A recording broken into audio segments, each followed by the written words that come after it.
What's going on, guys? Chris Avery here. We're dancing and we're having a shiny day. Sorry. What's going on, guys? Chris Avery here. Subconscious Control. Design Inspire. Let's grow better together. I'm getting the wave, like move forward. Okay. Not this kind of wave, like hey ho, you know, not that song. That's 90s. Anyways, guys, I came here to talk about something that I'm implementing in my life. I daily wake up just like you guys do, and we have these decisions. And I always think like, I'm a logical person, I make logical decisions. And then the more you read and understand the brain, the true decisions we make are emotional, right? Like, oh, I get up at 3, do I go back to sleep, right? The emotion is, yeah, I want to go back to sleep because I want more rest. Who doesn't? But if I can make a quicker and easier decision and have a process to make that, it can make small shifts in my life, which lead to huge things. And if you guys don't know by now, I'm about those small little victories. I'm about that 1% better. That's what makes life better, not the huge victories. So when I was doing this the other day, and I was going out, and I'll tell you this story, I was going out and doing sales. And for me, sometimes I still struggle with sales. I go like, man, right? Like there's easier things I could do that I'm used to, that I like, that I don't feel emotionally stretched by. And as I was going in to do these sales, I was feeling that stretch. And I saw this building and I was like, okay, this person could be a good person for me to work with. So I walk up I see the stairs and I take the step up and I'm like, man, all right, it'd just be easier to go talk to somebody else.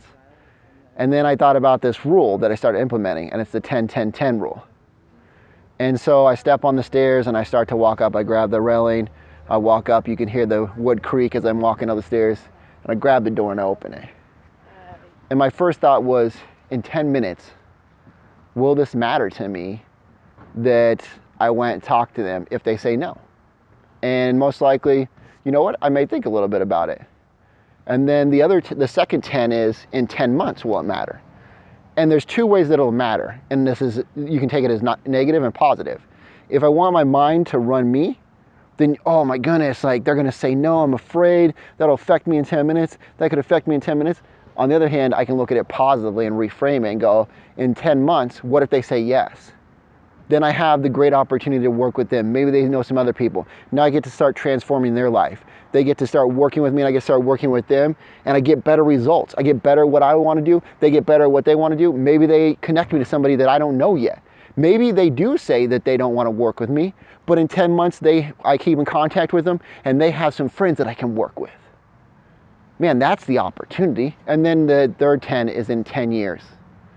In 10 years, will you care what they said yes or no? And in 10 years, maybe if they say yes, it'll be a huge, great opportunity. In 10 years, if they said no, I won't even remember. Most likely in 10 months if they said no, I won't remember either. I'll be working with other clients, I'll be helping them in their lives, and that no won't even matter to me. All that mattered to me was that no got me closer to the next yes. So that's the 10-10-10 rule. And you guys can implement that in any way you want. If you're having a tough discussion with somebody that you love, a tough discussion with somebody in business, maybe it's getting up and going to the gym, maybe it's how you're eating, maybe you ate something bad and you're trying to eat healthier and you get down on yourself. In 10 minutes, will it matter? Sure, you'll probably think about it. In 10 months, will it matter? Nope, because you'll get back on track. In 10 years, will it matter? Nope, because you'll hit your fitness goal way quicker than 10 years. And you'll be looking exactly the way you want, feeling good and feeling healthy about yourself. If it's a parenting thing, you'll go like, man, maybe I made this mistake. In 10 minutes, will it matter? Probably not to the kids. They'll probably run off and get, hey, squirrel, and do something else, right?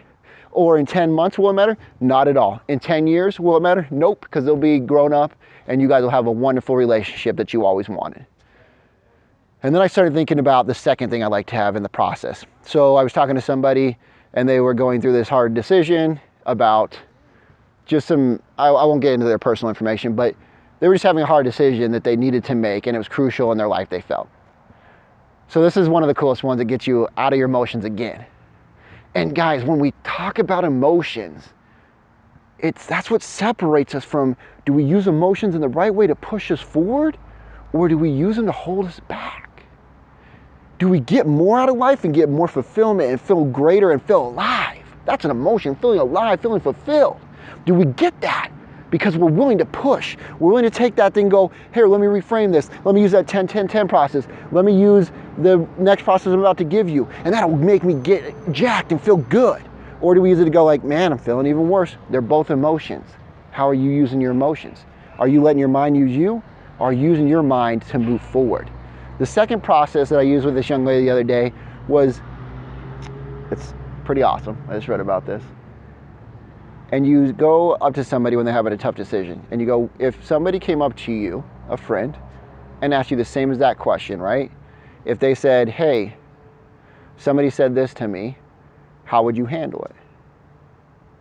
And instantly when you ask them, if you had to ask the same question, right? If your friend came to you and asked the same question that you just asked yourself, what would you tell them? And she was like, oh, boom, this is what I tell them.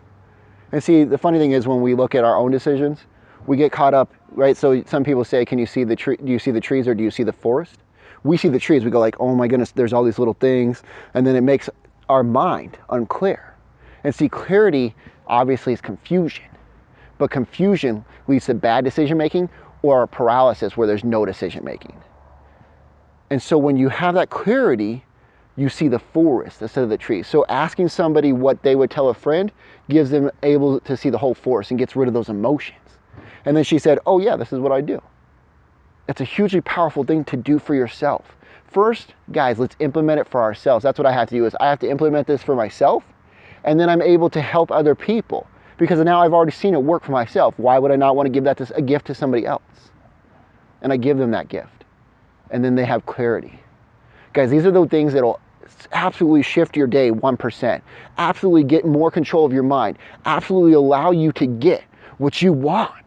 And we all want to get what we want, because after we get what we want, then there's something else we'll want. But it's learning those tools, it's learning the process to do this. Anyways, guys, I love you. 10-10-10 rule, look it up, read about it if you want. And then the decision making of somebody comes to you and has an issue, what would you tell your friend?